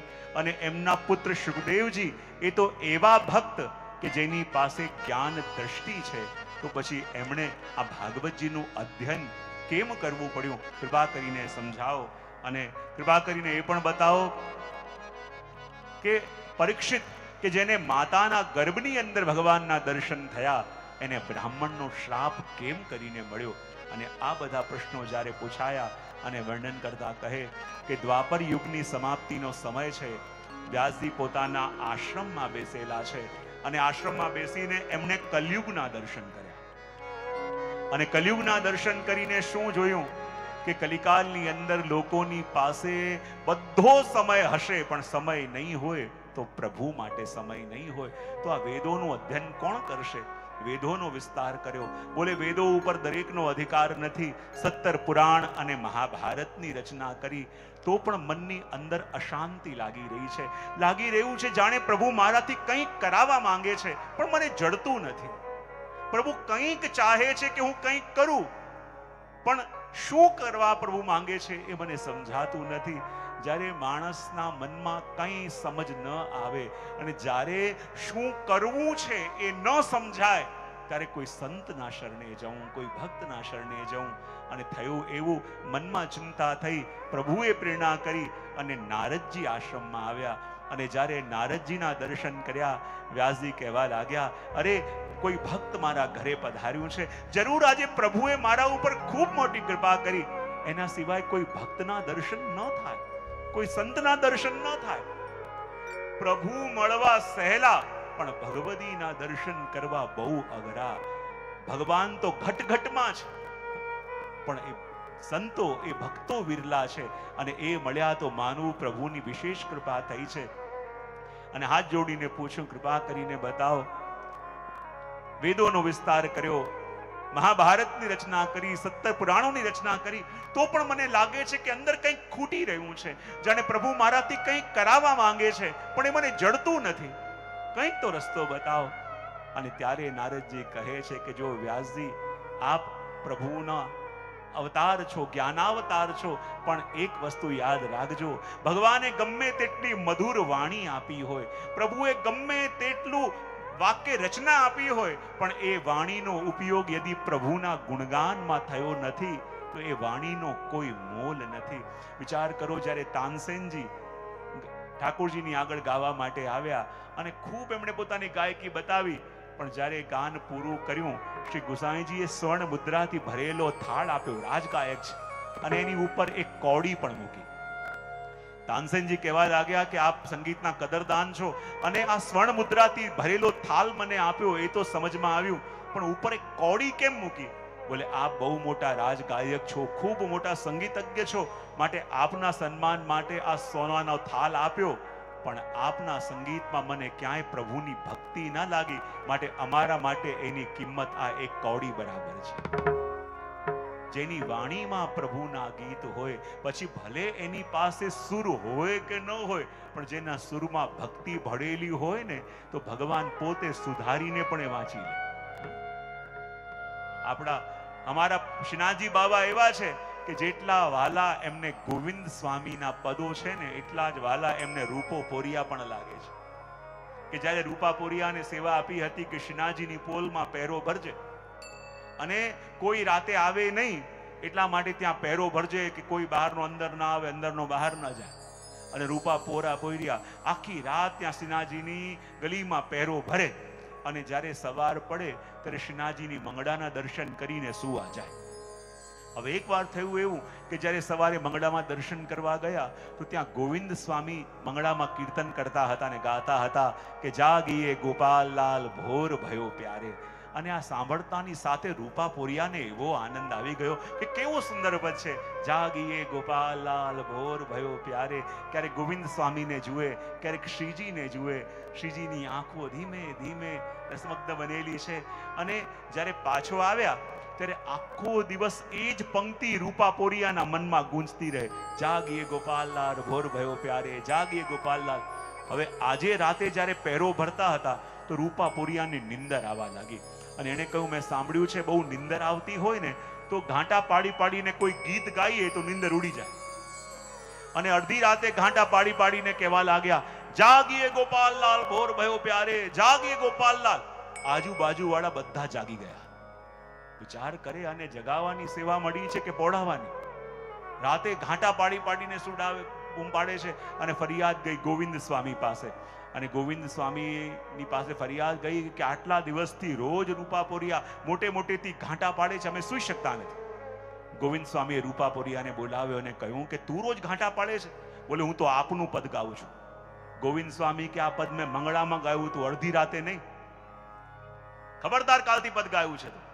અને જ્યારે ગોવિંદ સ્વામીએ ના પાડી તો આજે રાતે જ્યારે પહેરો ભરતા હતા અને રૂપા પોરિયાને એટલું યાદ આવે, કેવું સરસ પદ હતું, રોજ ઘાંટા પાડી પાડીને ગાતો હતો, અને કેવો આનંદ આવી જાય, મારી નિંદર ઉડી જાય ને આજુબાજુ વાળાની ઉડી જાય, કેવો આનંદ આવતો હતો. અને મને ગાવાની ના પાડી તો આજે પદ નહીં ગવાય. આખી રાત ચૂપચાપ બેઠા રહ્યા. અને જ્યારે સવારે શ્રી ગુસાઈજી શ્રીનાથજીને જગાવવા માટે ગયા તો શું જોયું? શ્રીનાથજીના નેત્ર લાલ લાલ હતા. કહ્યું, પ્રભુ આ પોઢ્યા નથી? બોલે, શું કરું, આટલા દિવસથી મારી ટેવ પડી ગઈ હતી, જ્યાં સુધી રૂપા પોરિયા પોતાની લોરી ન ગાય મને નિંદર ન આવે. આજે ગોવિંદ સ્વામીએ જો ગાવાની ના પાડી, એને ન ગાયું તો મને નિંદર ના આવે. ત્યારે ગુસાઈજીએ ગોવિંદ સ્વામીને બોલાવ્યા અને કહ્યું કે તમે રૂપા પોરિયાને ગાવાની ના પાડી? બોલે, કૃપાનાથ, એ અડધી રાતે ગાતો હતો, જાગીએ ગોપાલલાલ, એટલે ના પાડી. ત્યારે ગુસાઈજીએ કહ્યું કે આપે એમના શબ્દોને સાંભળ્યા, પણ શ્રીનાથજીએ એમના ભાવને જાણ્યા. ભલે ગાતા હતા જાગીએ ગોપાલલાલ, પણ મનથી વિનંતી કરતા હતા કે હે શ્રીનાથજી બાબા, આપ પ્રેમથી પોળજો, હું અહીંયા પહેરો ભરી રહ્યો છું, આપ ખૂબ આનંદ સાથે પોળજો, હું અહીંયા પહેરો ભરી રહ્યો છું. અને તમે એમને ગાવાની ના પાડી, અને જો શ્રીનાથજી બાબા પ્રતીક્ષા કરતા રહ્યા, હવે મારો રૂપા ગાય અને હું સૂઈ જાઉં, હવે મારા રૂપા પોરિયા ગાય અને મને નિંદર આવે, અને આખી રાત એમણે ગાયું નહીં, તો મારા શ્રીનાથજી બાબા ન પોડ્યા. માટે કાલથી એને જેમ ગાવું હોય ગાવા દેજો. તો તો અમારા પ્રભુ કેવા છે, એની વાણીમાં ભલે કંઈ ન હોય, પણ જેની વાણીમાં ઘણા કીર્તન શીખતા હોય, ઘણાને લાગે કે અમારો સ્વર બરાબર છે કે નહીં, ખબર કેવી રીતે પડે. જુઓ, જ્યારે ઠાકોરજીની સન્મુખ કીર્તન કરવાનું મન થાય ને, તો એ જોવાનું નહીં કે મને ફાવે કે ન ફાવે. કારણ કે જ્યારે કીર્તન શીખવાનું મન થયું છે, તો એક વસ્તુ યાદ રાખવાનું, આપણે શીખવાનું મન થયું છે એટલે નથી શીખતા, પ્રભુને તમને સાંભળવાનું મન થયું છે એટલે કીર્તન શીખવાની ઈચ્છા થઈ છે. જ્યારે એ વાત જાણીએ ત્યારે બધી વસ્તુ મનમાંથી દૂર થાય.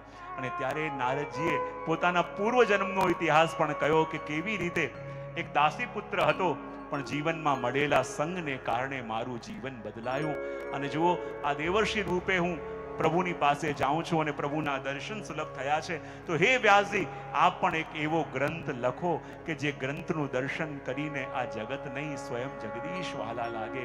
જગતને ગમે એવું જીવન જીવાનું છોડી પ્રભુને ગમે એવું જીવન જીવાનું શરૂઆત જીવો કરે. અને જ્યારે આ સંકલ્પ કર્યો ત્યારે વ્યાસજી પણ સમજી ગયા, મેં શાસ્ત્રોની વાત તો બહુ કરી, વિધિ વિધાનની વાતો બહુ કરી, પણ હજી સુધી પ્રભુના પ્રેમની વાત નથી કરી. ધર્મશાસ્ત્રોની વાતો તો બહુ કરી, પણ મારા વાલાના ગીત નથી ગાયા. હવે તો મારે મારા વાલાનું વર્ણન કરવું છે. અને જગતમાં જે સૌથી વહાલું હોય એના માટે શબ્દ આવે વલ્લભ. ચાહે પ્રાણ વલ્લભ કહીએ, જીવન વલ્લભ કહીએ, તો મારા સૌથી વહાલા, મારા વલ્લભ કોણ છે? મારા પ્રાણ વલ્લભ, મારા પ્રભુ, મારા કૃષ્ણ.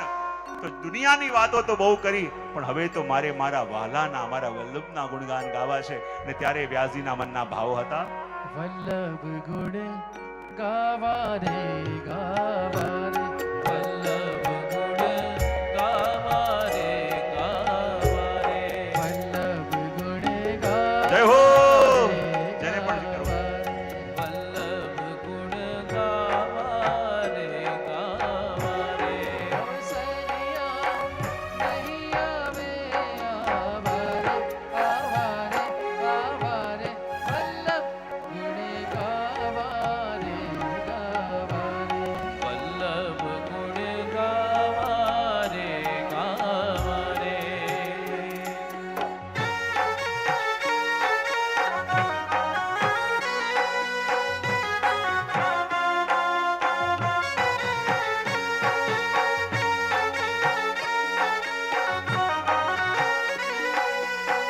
જય હો.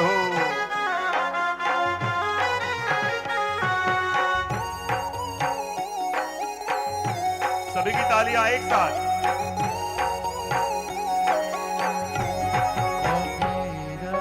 અવસર નહીં આવે, મોંઘેરા અવસર નહીં આવે રે, અવસર નહીં આવે, મોંઘેરા અવસર નહીં આવે રે, વલ્લભ ગુણ ગાવા રે ગાવા રે ગાવા રે ગાવા રે, વલ્લભ ગુણ ગાવા રે ગાવા રે.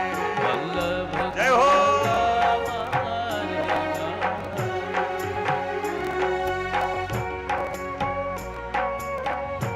सभी की तालियां भाव से.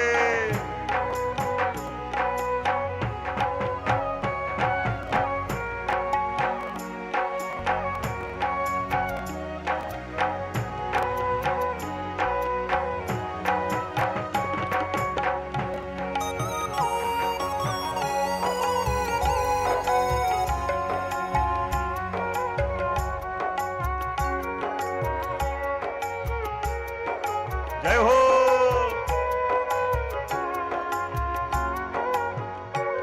તિલક 84 માં પડશો રે, તિલક 84 માં પડશો રે, ફરી ફરી અવતાર ક્યાં ધરશો રે, ફરી ફરી અવતાર ક્યાં ધરશો રે, સેવા સ્મરણ ક્યારે કરશો રે, કરશો રે કરશો રે, વલ્લભ ગુણ ગાવા રે ગાવા રે.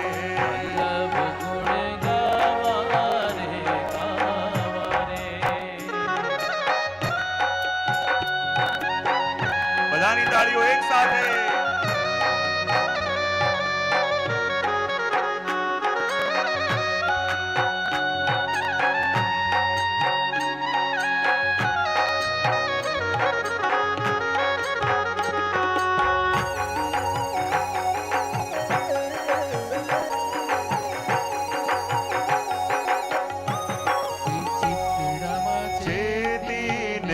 ચાલો રે એ ચિતડામાં ચેતીને ચાલો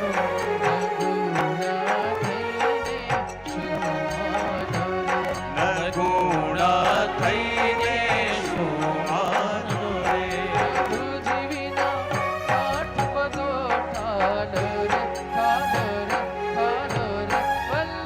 ગુણ ગાવા રે ગાવા રે વલ્લભ ગુણ ગાવા રે ગાવા રે વલ્લભ ગુણ ગાવા રે ગાવા રે વલ્લભ ગુણ ગાવા રે ગાવા રે ગાવા રે ગાવા રે વલ્લભ ગુણ ગાવા રે ગાવા રે જય હો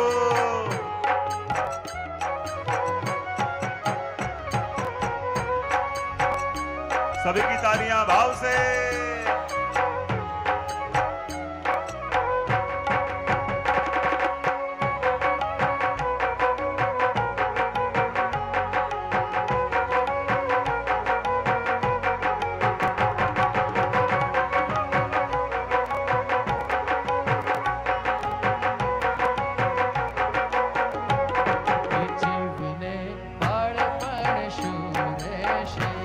हे जीवने बालपण सूरे शेरे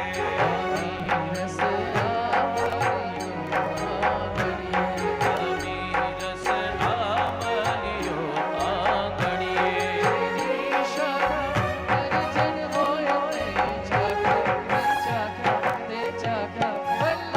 गुण गावा रे गावा रे વલ્લભ ગુણ ગાવા રે ગાવા રે ભલો ગુરુ કાગળિયે ચડશે રે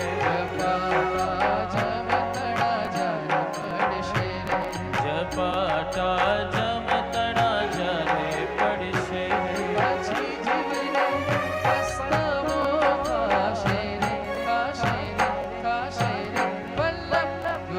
गावा रे गावा रे વલ્લભ ગુણ ગાવા રે ગાવા રે जय हो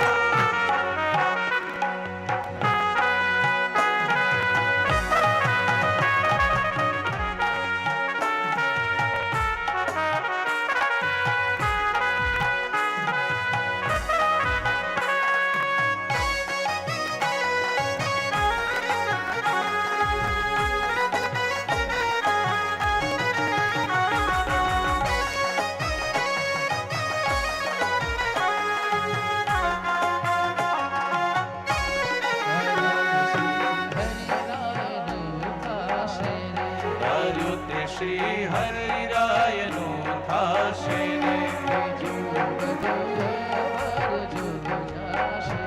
બીજું બધું અવર જો જાશે રે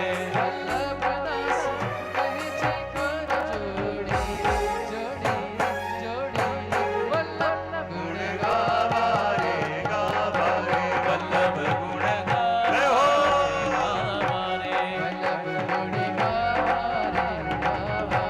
વલ્લભ ગુણ ગાવા રે ગાવા રે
ગાવા રે ગાવા. અવસરિયા નહીં આવે આવારે વલ્લભ ગુણ બેસો. ગાવારે ગાવારે. બોલીએ શ્રી વલ્લભા.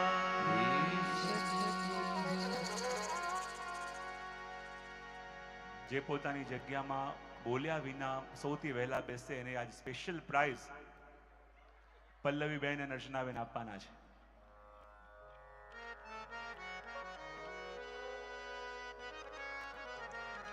અને એના સ્પોન્સર જે બોલતા દેખાશે એ બનશે.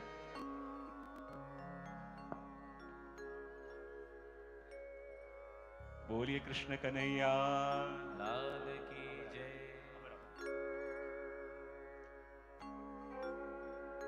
અને વ્યાસજી સમાધિમાં વિરાજમાન થયા.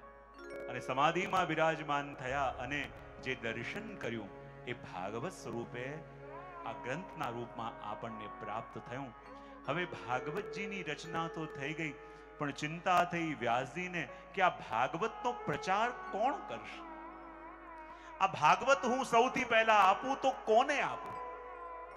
જુઓ, આ ભાગવત એવો રસ છે. વ્યાસજી વિચાર કરે કે સૌથી પહેલા મારે જેને આપવો હોય તો ભાગવતનો રસ એ જ ટકાવી શકે જેના અંદર સંપૂર્ણ વૈરાગ્ય હોય. અને એવો તો આ વિશ્વમાં એકમાત્ર મારો પુત્ર શુકદેવજી છે. અને જો કહેવાય ને, સિંહણનું દૂધ ઝીલવું હોય ને તો એના માટે પાત્ર પણ સોનાનું હોવું જોઈએ. અને જો સાધારણ પાત્ર હોય તો એ દૂધ ફાડીને નીકળી જાય. અને એવું સોનાનું પાત્ર તો આ વિશ્વમાં એકમાત્ર મારો પુત્ર શુકદેવજી છે. પણ એ શુકદેવજી તો નિરાકારના ઉપાસક છે, પણ આ ભાગવત કથા તો સાકારની છે. તો એ સાકાર ભગવાનની કથા આ નિરાકારના ઉપાસક શુકદેવજી કેમ ભણવા માટે મારી પાસે આવશે? અને એણે અભ્યાસ નહીં કર્યો તો આ ભાગવત ધર્મનો પ્રચાર કોણ કરશે? પણ મનમાં યાદ આવ્યું કે જ્યારે વ્યાસજીના શિષ્યો વનમાં સમીધા લેવા માટે જતા ત્યારે વનમાં ઘણા બધા હિંસક પશુઓ પણ હોતા. પણ વ્યાસજીએ શિષ્યોને કહી રાખ્યું હતું કે જુઓ, જ્યારે વનમાં જાઓ અને વનમાં કોઈ પશુ દેખાય તો એનો પ્રતિકાર ન કરશો, એની ઉપર આક્રમણ ન કરશો. આ ભાગવતના શ્લોકોનું ગાન કરજો. અને ભાગવતના શ્લોકોનો એવો પ્રભાવ કે જ્યારે શિષ્યો વનમાં જતા અને સામે કોઈ હિંસક પશુ દેખાય તો એ શિષ્યો ભાગવતના શ્લોકોનું ગાન કરતા.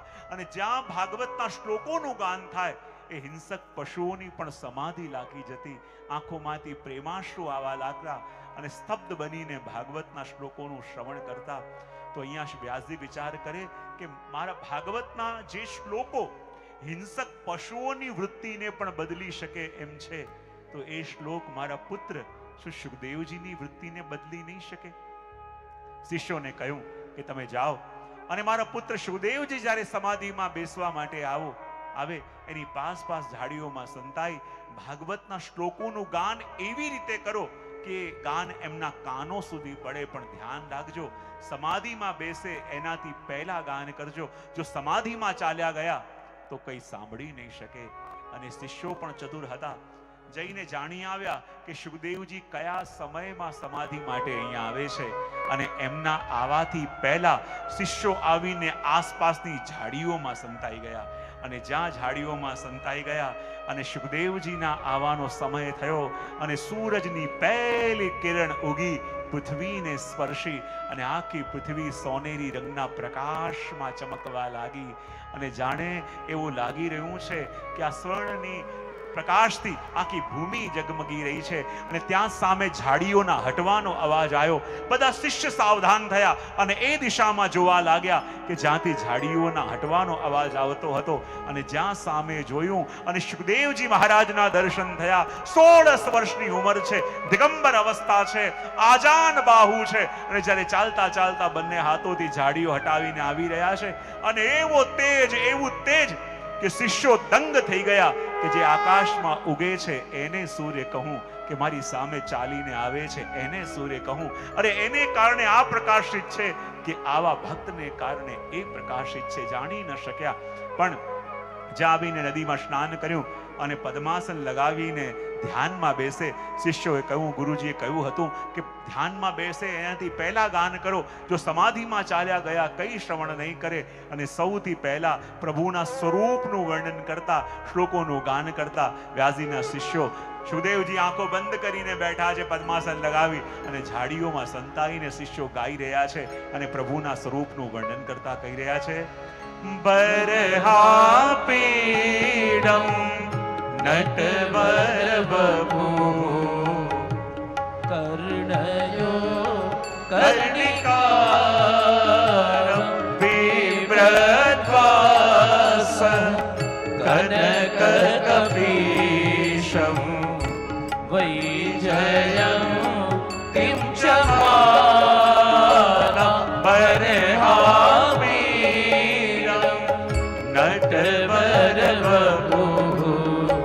સુખદેવજી મહારાજ આ શ્લોકોનું શ્રવણ કરે છે, એમની સમાધિ ભંગ થઈ જાય છે. વિચાર કરે આ કોનું વર્ણન થાય છે અને કેવું અદ્ભુત સ્વરૂપ. બરહા પીડમ નટવર વપુઃ, જેના મસ્તકમાં મોર પંખ છે, નટવત જેને વેશ ધર્યો છે, આ કોણ છે? અને આ જેનું વર્ણન થઈ રહ્યું છે, આ કોનું એવું વર્ણન છે કે જેનું સ્વરૂપ સાંભળતા સાંભળતા મારું મન મારા કયામાં રહ્યું નથી અને હું સમાધિનો પ્રયત્ન કરું છું અને એ મન એ સ્વરૂપનું ચિંતન કરે છે કે જેનું ગાન આ ઝાડીઓમાંથી કોઈ કરે છે. આ કોણ છે કે જેનું સ્વરૂપ મારું મન હરી રહ્યું છે? જો આ શ્યામ છે, જો આ કૃષ્ણનું વર્ણન હોય તો પછી એ વેણુનું વર્ણન કેમ ના આવ્યું કે જેના વિના શ્યામ અધૂરા છે? સુખદેવજી વિચાર કરવા લાગ્યા. સમાધિ ભંગ થઈ ગઈ અને શિષ્યો સમજી ગયા કે સુખદેવજી અટવાયા છે. શ્લોક આખો ન ગાશો, વારે વારે અધૂરો શ્લોક ગાય, વેણુનું વર્ણન ના આવે. અને ત્યારે સુખદેવજી કહે, જો આ કૃષ્ણનું વર્ણન છે તો જેના વડે કૃષ્ણ મધુરા અને જેના વિના કૃષ્ણ અધૂરા, એવી વેણુનું વર્ણન કેમ નથી આવતું? કારણ કે સુરદાસજી પણ કહે ને કે હમારો માઈ મુરલી વાલો શ્યામ, કે પ્રભુ આપના હાથમાં સુદર્શન ચક્ર નહીં હોય કબૂલ, આપના હાથમાં પંચજન્ય શંખ નહીં હોય ને તો એ મંજૂર છે, પણ વેણુ વિનાના શ્યામ સુંદર અમને મંજૂર નથી. સુરદાસજી કહે, દેખો તો સહી, આ વિધાતાએ શ્યામ સુંદર અને વેણુ બંનેની કુંડલી ખબરની કયા મુહૂર્તમાં મેળવી છે. 36 ગુણ મળે અને બંને બરાબર એકબીજાની જેમ. એક પણ મીઠું મીઠું બોલીને સામેવાળાના મનને હરી લે અને આ વેણુ પણ એવી. અને કહે કે આ મુરલી કો મન હરીસો માન્યો और હરી કો મન મુરલી સો, જૈસે મિલ ગયો પય और પાન્યો. અને દ્રષ્ટાંત શું આપ્યું કે પ્રભુનું મન મુરલીથી અને મુરલીનું મન પ્રભુથી એવી રીતે મળી ગયું છે, એવી મિત્રતા બંનેમાં થઈ ગઈ છે કે જેવી મિત્રતા પાણીમાં અને દૂધમાં હોય. દૂધમાં અને પાણીમાં કેવી મિત્રતા હોય? દૂધમાં યદી કોઈ પાણી મેળવે તો પોતાની પાસે આવેલા પોતાના મિત્ર પાણીને દૂધ પોતાનો રંગ આપી દે, પોતાનો સ્વાદ આપી દે, પોતાના બધા ગુણધર્મો આપી દે, પોતાનું સર્વસ્વ પોતાના મિત્ર પાણીને આપી દૂધ પોતાની મિત્રતા નિભાવે છે. પણ પાણી પણ ચૂકતો નથી.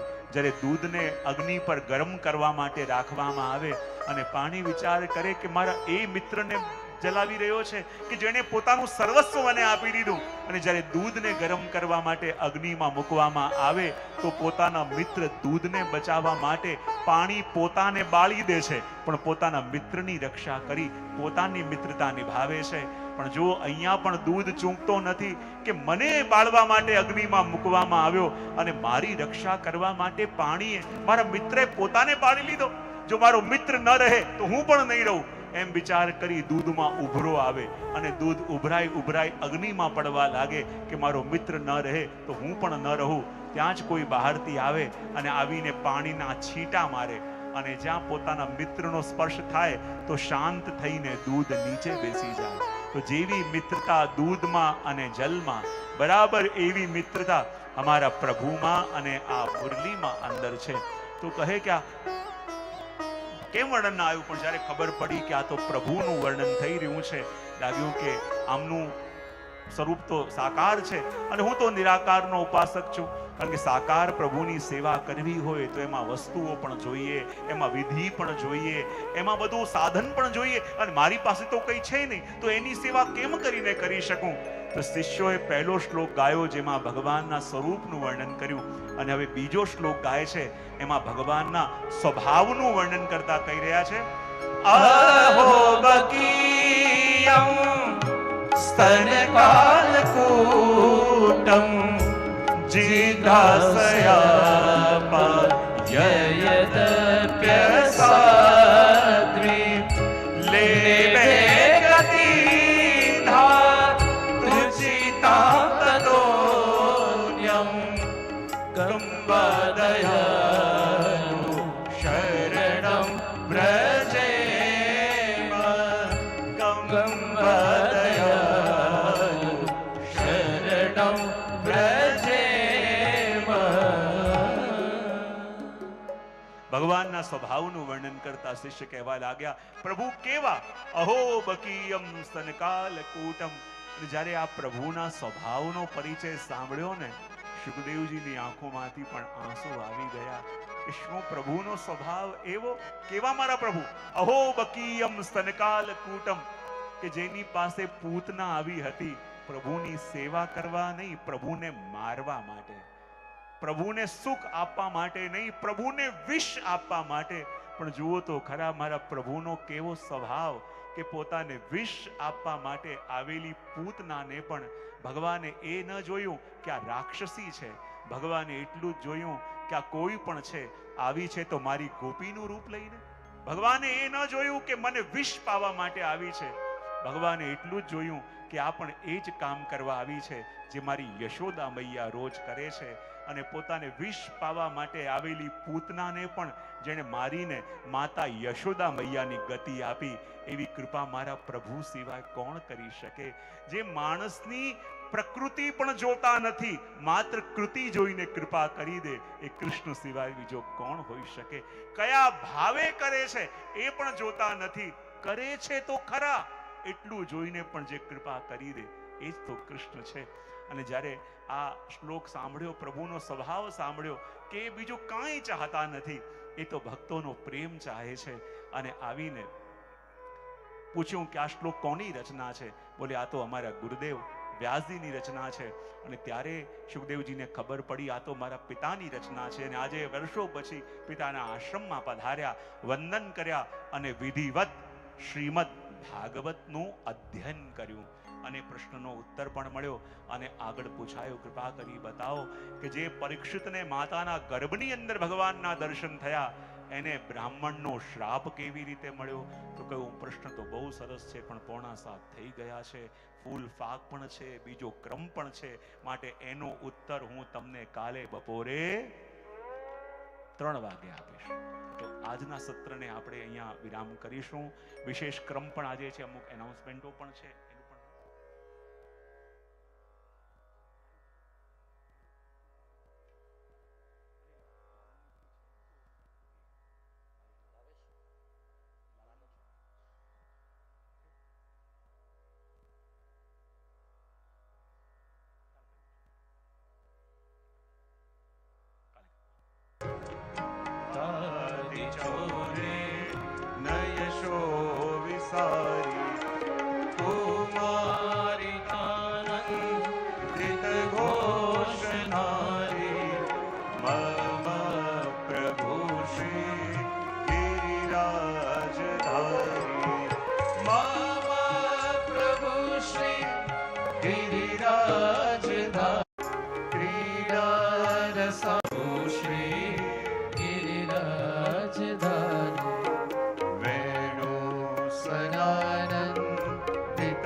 गोदा हृदया प्रकारि गोवर्धने कन्दफलोपहारि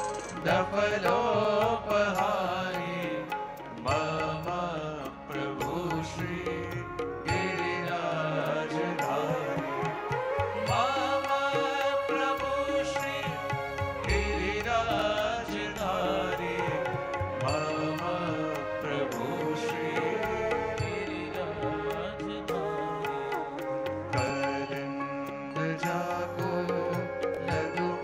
लदुगोलहारी कुमारी काका मकला वितारी वृंदावने को धन वृंदचारी मम प्रभु श्री गिरिराजधारी मम प्रभु श्री गिरिराजधारी मम प्रभु श्री गिरिराजधारी गजेन्द्र सर्वाधिक शर्म